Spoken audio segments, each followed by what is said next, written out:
Please give us a warm round of applause for our next speaker, Natali Silvanovic.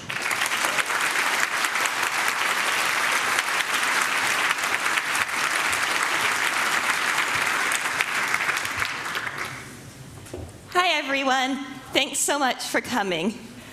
Today I'm going to talk a bit about tamagotchis and how to hack them. I've always been more of a software hacker type. By day, I'm a security researcher at RIM, breaking BlackBerry, and you'll see there's a disclaimer up there, just in case you think my job involves hacking tamagotchis. It rather unfortunately does not. I also have a degree in electrical engineering, but I mostly learned how to make stuff, not break it. So this is one of my first forays into hardware hacking, and definitely my first time hacking something with such low computing power as a Tamagotchi. So today I'm going to tell you guys a bit about what I learned, both about hardware hacking and about interfacing with devices that you aren't supposed to interface with. So just in case anyone doesn't know, what are Tamagotchis? Tamagotchis are virtual pet toys. They have a pet on the screen. You touch the keys, you feed the pet, you try to keep it alive. But as you might remember from the 90s, back then, life as a Tamagotchi was simple. You ate, you slept. If you didn't like things, you ran away.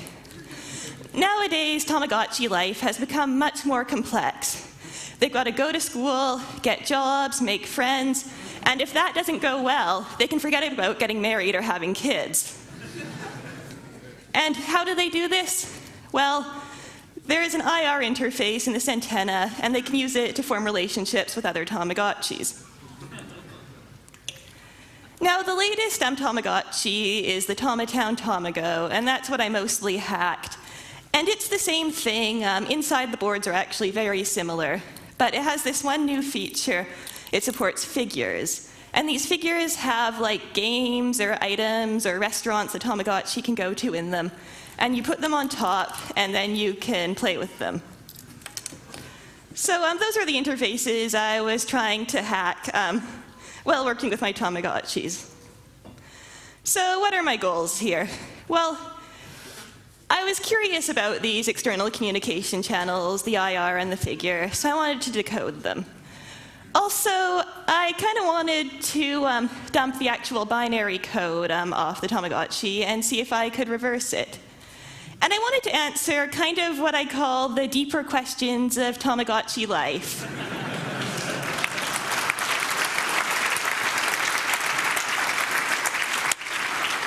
If you go on to Tamagotchi forums, there are these vicious debates about things like, does your Tamagotchi's name affect what food it likes? Or, does how much a Tamagotchi sleep affect its happiness? And you know what? I want to put these to bed for once and for all. Also, of course, being a Tamagotchi fan, I want to cheat at Tamagotchi, have the richest and happiest Tamagotchis ever. And I thought it would be cool if it might be possible to get my own code to run on a Tamagotchi. You know how they make the TV begons that will turn off TVs using IR? Well, these things have IR. Maybe I could make a TV begotchi. And finally, I just wanted to have fun. Because you know all those cool kids going out, going to clubs, they just haven't discovered reverse engineering yet.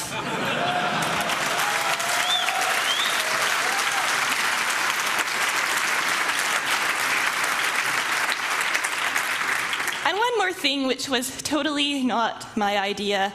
I blame this guy on the Make blog. The idea of decoding the IR and eventually running around having my notebook impregnating innocent Tamagotchi devices amuses me greatly.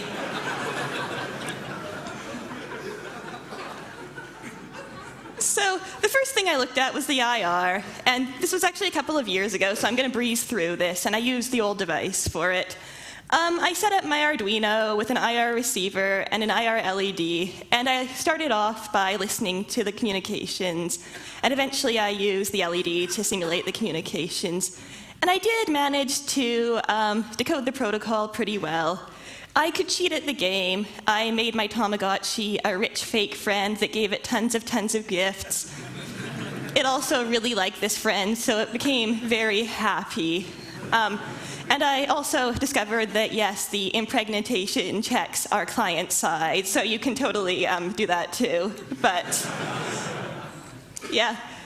Well, it was a lot of fun. I found it only gave me a superficial understanding of the functionality. And there were some things in the IR protocol I couldn't figure out, and I was just stuck if I couldn't, figure it out by changing them. Well, that was it. So when the next version came out, I started thinking about how I could take it apart and find out actually more information about how it works. So of course, run to the store the first day it's out, get my 5 tamagotchis, claim their gifts, and take it apart. I also got some figures and took those apart. So this is the board of the Tamagotchi Tamago. It's unfortunately a bit boring. If you look at the front side, the only persistent device is an EEPROM that I have circled. The rest is resistors, capacitors. Those other black things are different transistors. And on the back, there's a blob of epoxy, and that's it. I also took apart a figure, and that was kind of interesting. It turns out there's 2 types of figures. There are the cheap ones you get for free with the Tamagotchi, and those are called light figures. And they just had unpopulated PCBs in them, which act as jumpers, and those will unlock games that are already stored on the Tamagotchi. And then there are the pricey full figures, and they actually have a blob on them, and the information is actually stored inside the figure. So the first thing I wondered was, what type of microcontroller is it? Because without that, you really can't get very far. So, of course, what did I do? I ran around my hackerspace and asked everyone, do you know how to remove epoxy? And I got lots of very interesting ideas. The first person says, oh, dissolve it with acetone. I discovered that, well, acetone will dissolve the case of a Tamagotchi. It will not dissolve epoxy. Then someone said, well, you should heat it up. So I put it in the oven and got a very hot Tamagotchi, but still had epoxy on it. So then someone else suggested, you should cut it off with a razor blade. So I tried that, but I found you didn't get a really good view of the die because you're kind of scraping part of it. So that really wasn't a winner. And then someone told me to use a chopstick. And this was one of these ideas where, I was really, really sure it wouldn't work, but I thought, wow, if I burn it off with acid and it turns out I could have used a chopstick, I'll feel really, really stupid. And I rubbed it with a chopstick, and yeah, you totally cannot remove epoxy with a chopstick.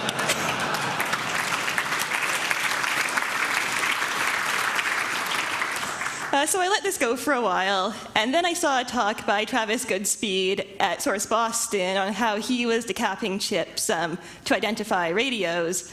So I went and asked him about how you actually remove epoxy, and he kindly offered to decap the chip using nitric acid. So, lesson learned. If you're trying to torture a Tamagotchi into telling you it's microcontroller, acetone, heating it, razor blades, and rubbing it with a chopstick do not work. Burning it with acid does. So, after that, I got a chip that looked like this. And Travis described it using the strongest word in his vocabulary. He said it was unneighborly. And there is only one marking on it, which is a serial number, which I have the close-up of.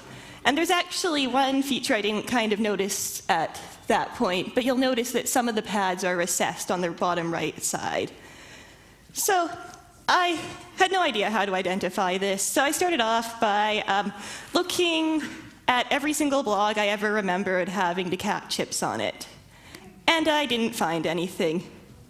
So I thought, well, someone has to know. So I posted on my blog with a picture and asked. And it was interesting. I ask a lot of questions on the internet, and most of the answers I get are pretty good, and I'm actually quite indebted to all the help I get for doing this project. But there's also this phenomenon where people, when they don't know the answer, they'll guess. So I got tons and tons of emails saying it's a pick, it's a pick, it's a pick. And meanwhile, it looked nothing like the cat versions of a pick. So I sort of started going crazy. You know, is this some odd type of pick? But it turned out, eventually, I convinced myself it's not a pick. Then I decided, well, you know how this thing has cells? Well, maybe I'll count them. And you see the big memory banks. Maybe that'll give me some idea of the specs. So I did that, but it didn't really help. And actually, after I identified it, I realized it was all completely wrong anyhow. So eventually what I did is I posted on the Tamagotchi forums. And I went on one of my favorite forums. It's called Seriously Tamagotchi. It's the serious and focused and mature Tamagotchi discussion forum. And I figured if this isn't serious and focused and mature, what is? So I asked around, and I found out that actually a lot of my problem is because I'm not a Japanese speaker, and actually Tamagotchis are all developed in Japanese. So a lot of people who were Japanese speakers, found like tidbits on forums that were useful. And one person saw someone who had worked for Tamagotchi posting about Motorola. And one person told me that the very first Tamagotchi had used a Seiko Epson chip. And then someone mentioned a company called General Plus that I looked up and found out it was Sun Plus, and it had split into a company called General Plus. So I opened up some of these data sheets, and I found that they all contained the pad layouts, so the locations where the pads actually are. And it was pretty easy to eliminate them. So this is where I wish I'd done something really, really cool. I wish I'd written a script that crawled the web and got the data sheets and mapped out the pad layouts. But I did not. I opened up one data sheet, and then I opened up another. And 237 data sheets later, I found the Tamagotchi microcontroller.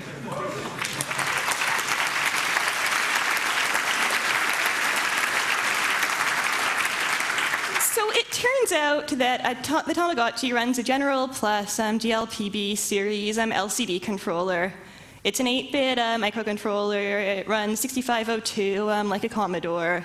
And the other interesting thing is that it uses mask ROM. So the ROM is actually in the transistors. So unfortunately, there is no possibility of overwriting the ROM on a chip like that. So then I started thinking about, how can I dump it? And one idea I had was there's that EEPROM, which keeps the state. So if you have to change your battery, your Tamagotchi won't die. It's still in there. So I thought, maybe if it has a stack or a pointer in there, I could restore it and use that code execution to dump the code. Also, the datasheet said something about test functionality, so I thought that might be a possibility. I also thought that the formats over IR and the format that's on the figure, right? Maybe there's some vulnerabilities in processing that, especially since they have images. So maybe that would be a way to run code that would eventually dump the code. Another possibility would be to read the ROM with a microscope, although I've heard that causes eye strain. Also, there may be some way to manipulate the pins to actually dump the memory off the device, although I wouldn't know quite what that was. So the first thing I did was I went into the EEPROM, and I attached really little wires, and I used the Arduino library to dump it. And this actually went quite well. The library was perfect. Pretty much it dumped on the first try. And I looked at it, and unfortunately, it wasn't the sort of state I hoped it would be. It was actually just serialized data that was very similar to the infrared format. So you can see in there my birthday, the date that I did this on, my name, how hungry my Tamagotchi is. But nothing that I really thought that restoring would have any use. But I did play with it a bit. There was some fun stuff. I found it was very error sensitive, so most of the time if I changed it, it would just wipe it and restart. If I did get it actually right, I could advance myself in the game, have my FF years old Tamagotchi, and yeah, then it resets, and make it the happiest Tamagotchi that's ever lived. So the next thought was, Well, if you look at the data sheet, and also the sheet you have to send in if you want to buy this microcontroller, it requires you to have a certain memory range reserved so that they can put a test program in there. And I'm fairly positive that this program would be able to dump code, because you imagine, as being a company that burns mask ROMs, they probably have customers complaining they were burned wrong all the time. So having a way to prove they did it right is probably a good thing. Unfortunately, I couldn't get the test program. I contacted General Plus, and I might have given them the impression I was the CEO of a toy company that was having problems with our microcontrollers being too expensive and overpowered. And they were like, yeah, sign an NDA. So, yeah, I've looked around. No one seems to have a dev kit or know the test program, unfortunately. So then I thought, well, maybe I'll play with the figure ROM. And I thought there could be a few, fun things to do about this. One would be, I could write my own Tamagotchi game. It could be possible, the way that it works, that I could execute code on the Tamagotchi. It might even let me dump the ROM. And hopefully, if nothing else, it would help me understand Tamagotchis a little bit better. So as I said earlier, there's the two types of figures, the regular figures that have the PCBs with the blobs, and there's the light figures with the jumpers. And something that was interesting outright was someone actually commented on my blog saying that they thought that there were multiple characters in the Tamagotchi figure ROMs, and there had been reports of people not putting them quite on right and getting different characters. So I started playing with putting like little jumpers on the contacts like there. And I did manage to unlock functionality in the figures. So it turns out that every figure actually contains 3 characters. It's just the plastic on top is different. And based on the jumpers, it unlocks different things. So that's interesting. That made me almost positive it contained a mask ROM, because the only way it makes any financial sense to do that is if it's a mask ROM where the die is really expensive and it's cheap to have lots of copies. Then you want to reduce the number of dies. If it was Flash or something, they just program each one. The other interesting thing was that they gave you the unpopulated boards. So, if you scrape them off a little bit, you could see where all the pads were. So I thought, well, might as well do the whole pad thing, except because I had a good vendor to start with, it didn't take very long. I found that General Plus makes an SPI ROM, and shockingly, the pads are on the exact same place as on the PCB. So I assumed the figure used that ROM, which was cool. So then I actually had what the values of all these pins are. So then I used my Arduino to dump the ROM acting as an SPI master. And this was actually very painful because General Plus doesn't use SPI that's exactly SPI. So I had to, generate all the waveforms, and timing was a nightmare. But eventually I got it to dump, and when I looked at it, it was pretty evident right away that there were strings of zeros and A's and F's, which, when you think about 4-tone display, that makes a lot of sense, because for images, there's going to be lots of pixels in rows, and if you're looking at 2-bit pixels, then they're either going to be 00, 1001, or 11, which corresponds to those strings in hex. So I assumed those were images, and then I traced back and found before them they were preceded by something that was reasonable for a width and a height. So I tried to decode them, and after a few decoding accidents, I figured out the format and got the images. So there were lots of interesting things about this. One was that the Tamagotchi, at least with regards to figure handling, wasn't very smart. All the text was actually an image. And that was actually one thing that kind of drove me insane at first. I'm like searching through for these strings or even the patterns in these strings, and I couldn't find them anywhere. And that's because they were actually images. Also, animations are all images. So even if it's something like the Tamagotchi playing with a ball, they actually have a picture of every single possible Tamagotchi playing with the ball, and every single frame is its own image. So they never, try to do something like just overlay the ball in the Tamagotchi's hand. There's actually a separate image drawn for every single type of Tamagotchi. So I tried to figure out what the rest of the ROM did. And I have to admit that when I started this project, I was very, very hopeful about dumping code.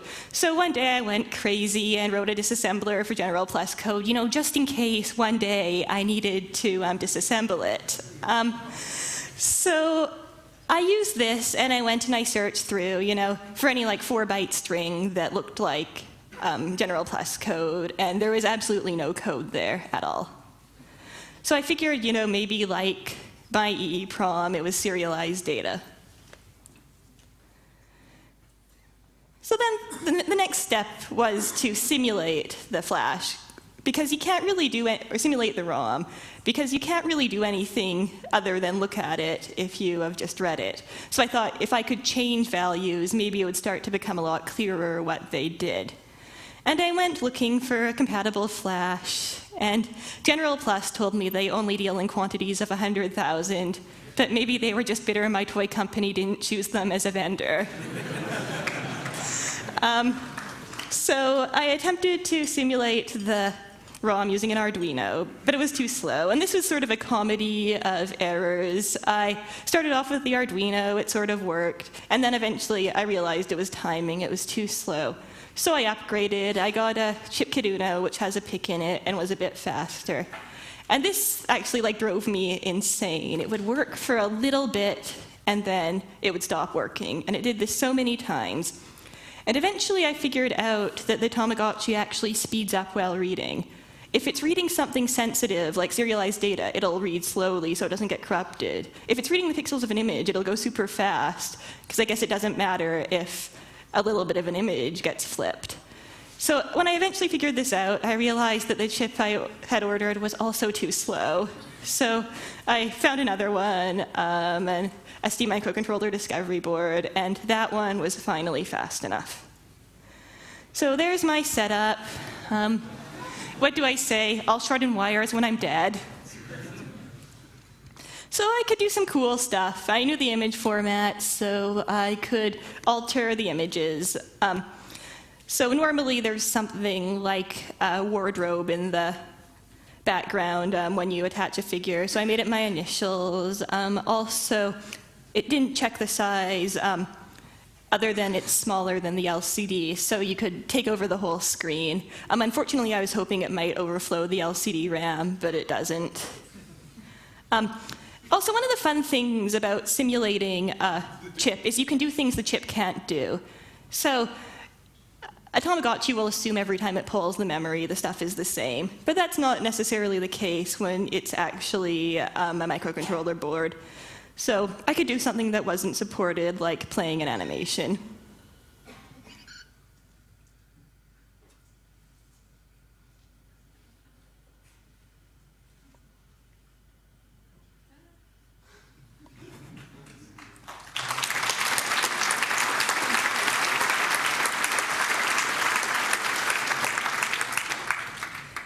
What I was really wondering about while doing this is, how does it actually work? Because, well, it does do a lot of images, right? It also does games. And, how do the games work if there isn't any code there? How do the items work?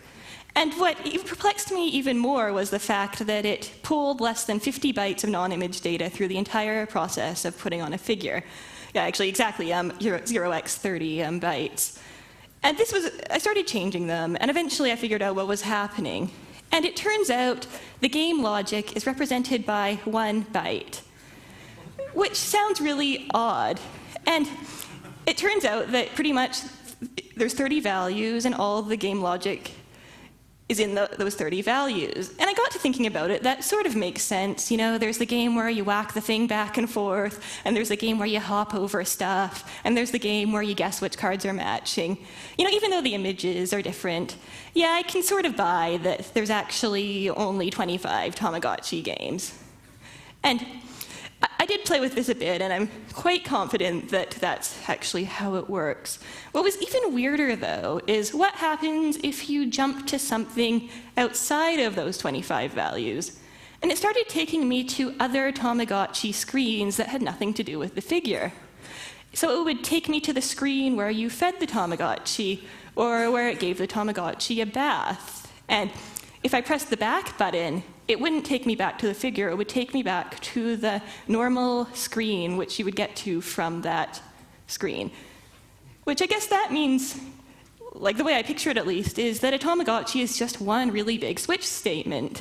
And when you press a button, it jumps there, and then maybe if you do something else, it jumps back there. And of course, if you hit the back button, it goes to the pre-programmed where it's supposed to jump back. So I thought that was fairly interesting, and I guess it kind of shows you how simple this sort of system is, where it can't support stuff, even like doing animations or displaying text on the screen. Pretty much everything is, you know, pixels and jumping.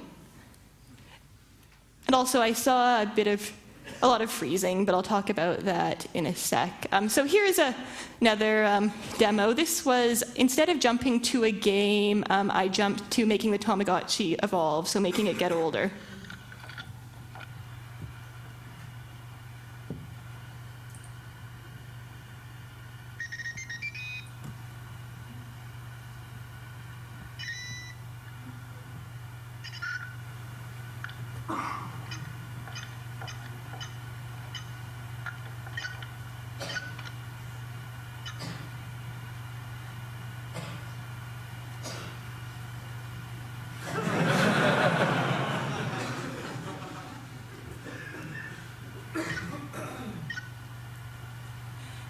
And the N is my really terrible attempt at drawing a Tamagotchi sprite.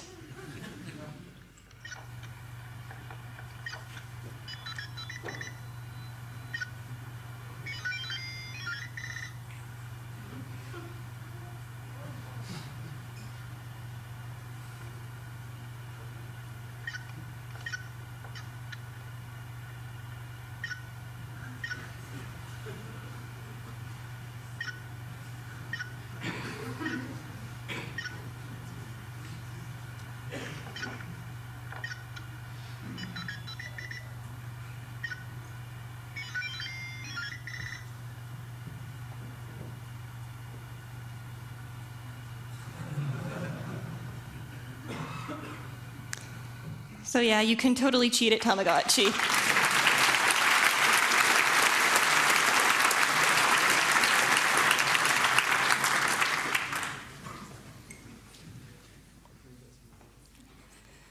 So what's unfortunate is that you can't use the intended functionality, at the very least, to jump outside of what a Tamagotchi can do, because everything's just a code that jumps into other code.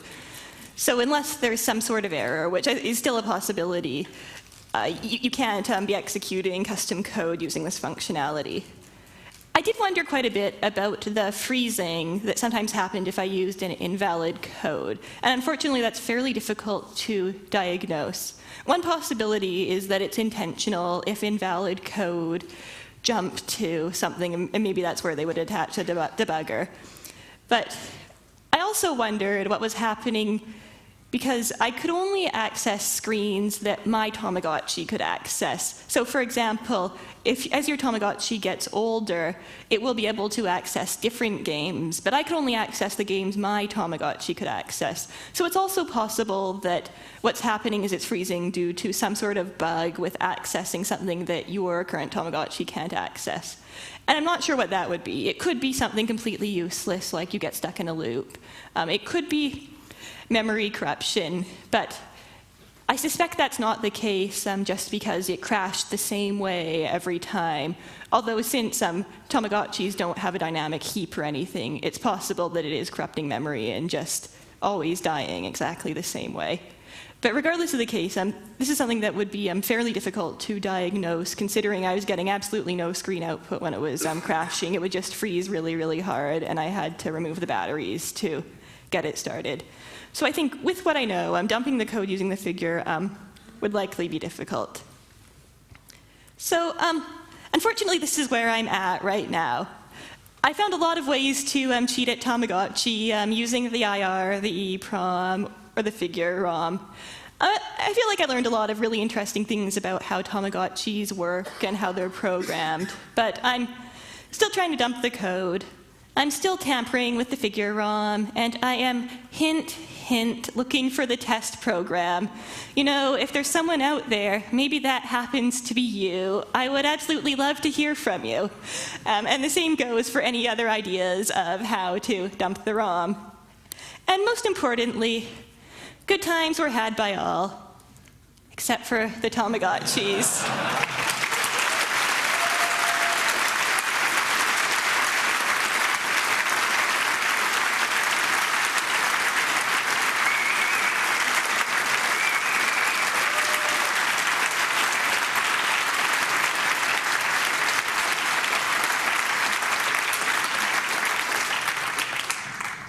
Thank you very much. Now we got about half an hour left for Q&A. If you plan to leave early, please try to do so now, because it's very annoying in this room if people leave during the Q&A. And otherwise, if you have to leave, please be very, very quiet.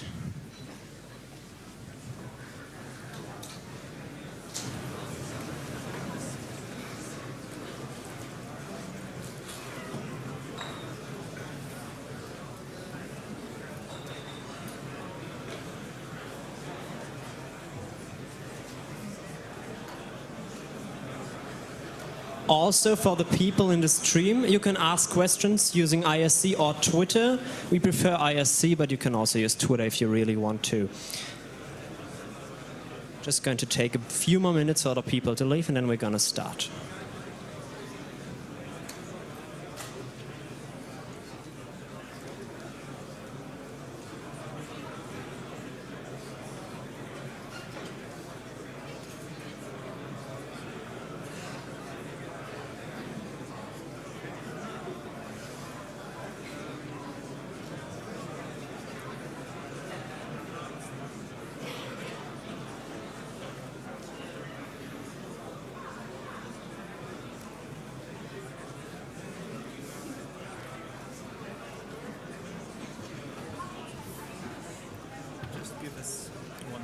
Yeah, no worries.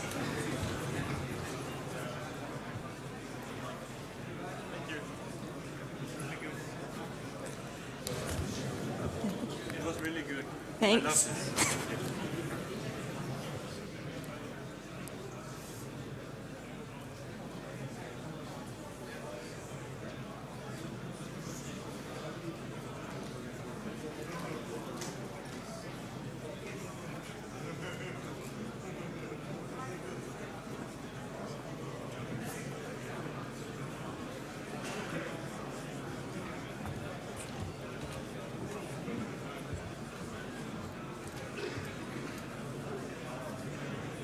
Okay, thank you very much. We're going to do the Q&A by standing up and lining up at the mics. We have one over there, and one over there. So if you have a question, just line up there.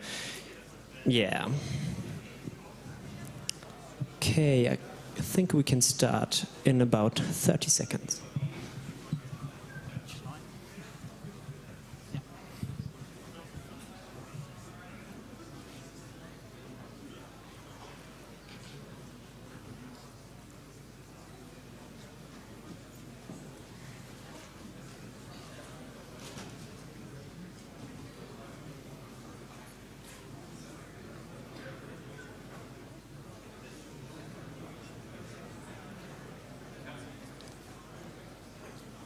Okay, in the middle, please.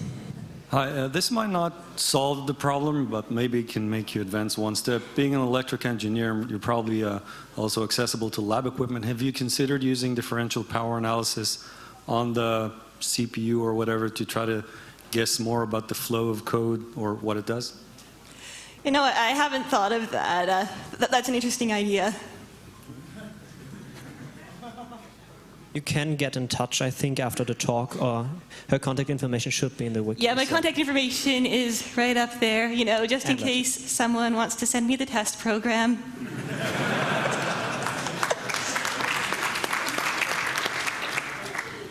Okay, and now to the left, please. You, yeah. that's left. Well, first of all, about the test program, I've hacked a few Sun Plus, General Plus chips myself. Don't be too hopeful. Sorry.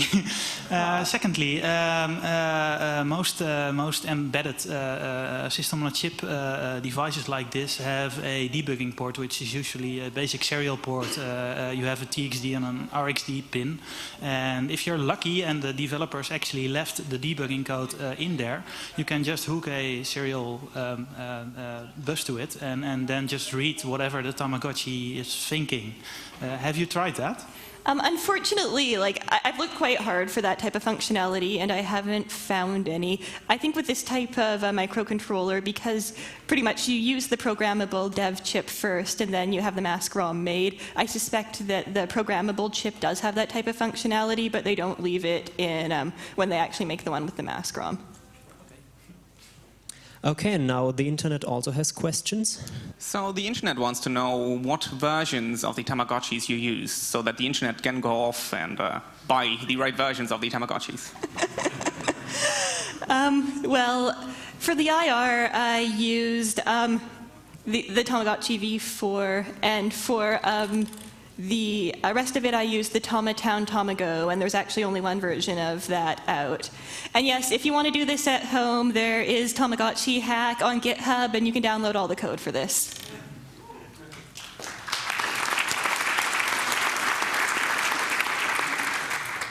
Okay, and to the right, please. Yeah, your picture of the mashed up Tamagotchi pile at the end kind of reminded me of Portal 2, so maybe you are something like GLaDOS to the Tamagotchis.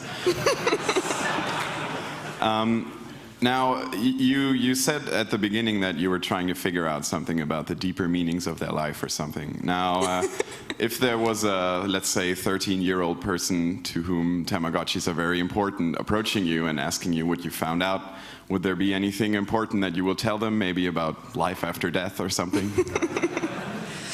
Well, it's funny, actually. The IR, I discovered some very interesting things about, I guess, right, how many bits a Tamagotchi is represented by.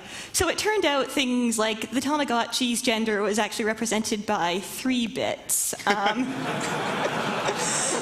One was how it showed up, like what it looked like, and one was, how it was displayed in the stats. And I couldn't figure out what the third one does, but it was definitely related to the other 2. So I think that tells you a bit about how Tamagotchis feel about themselves.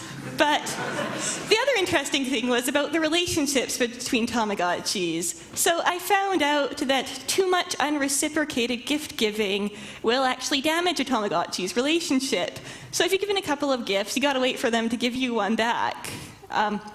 Also, I found out it doesn't matter how nice a gift is, it only increases how much the Tamagotchi likes you so much. All right, thanks. Thank you, and now one question from the internet.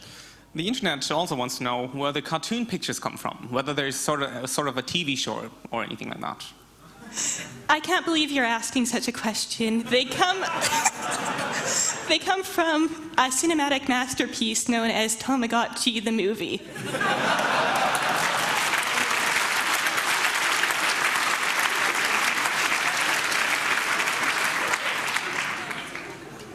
Okay, and now you to the right.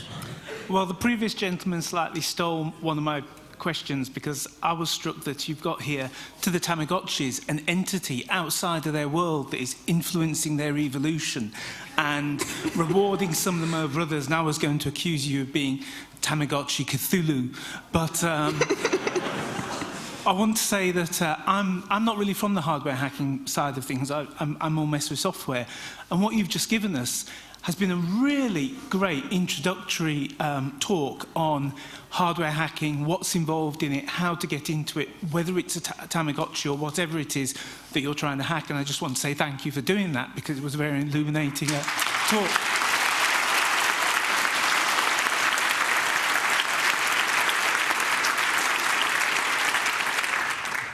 And now the internet. So you've taken these pictures from the microcontroller, right? And the question is whether you have high resolution photographs so that people can try to reverse engineer the chip from the photographs. I'm trying to think here.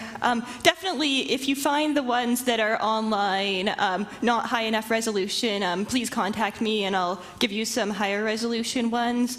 If you look at the size of the PowerPoint presentation attached to the description of this talk, though, you will find it is very large, and there are several high-resolution photos already in there.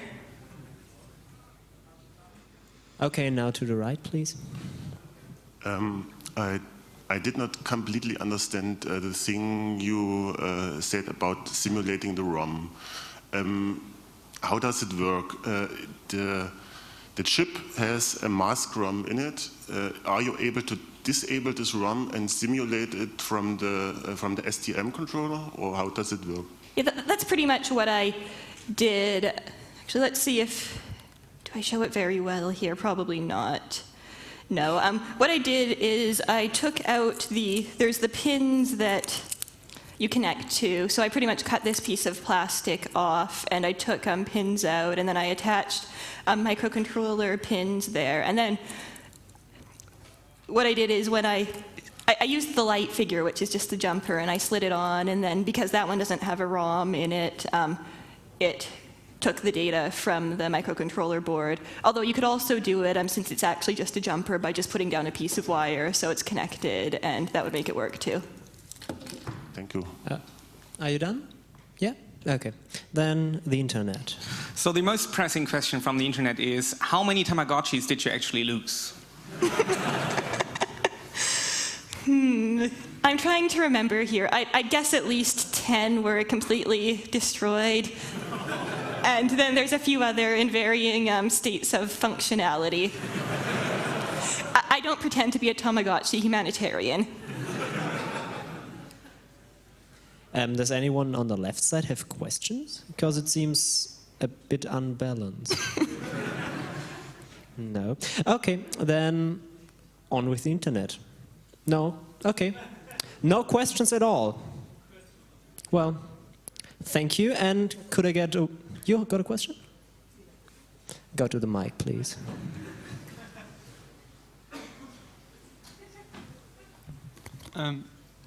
It's probably because I am a bit ignorant to hardware hacking, but can you go more into how you use the Arduino because you said you used the Arduino and an LED to hack into the infrared communications, and this almost implies that you watched the LED flashing and read binary code off the LED by sight, which I wouldn't think you'd have done. So could you just expand on that a bit, how you broke into the IR code with the Arduino? Yeah. I may not have been clear on that. The LED I used was an IR LED, so it was the transmitter. So pretty much I had a receiver, and you'd get a 1 and 0 off of that. I started by looking at the waveforms there, and I found out, there was one really fat waveform and one really thin waveform, so I figured that was 1 or 0, and then I picked the lower power one being 0, and that ended up with, you could decode the binary. I'm doing that pretty much just by pulling the signal from the Arduino board. And that was actually quite painful in terms of timing. If you did things at a little bit the wrong time, you'd get bad data. So my code looks awful with stuff that's heavy on instructions in the most bizarre place so they don't interrupt with reading. And then once I did that, I had some ideas of what was being sent, like the Tamagotchi's name. So I looked for the patterns that would represent that and then started with the format that way.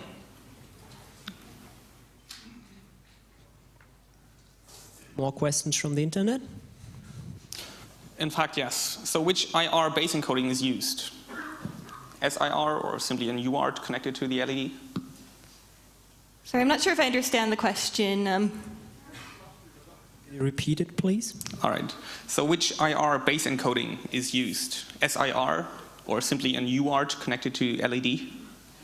I called it nearly neck, because it was kind of sort of maybe neck, but not quite. Okay, is that all?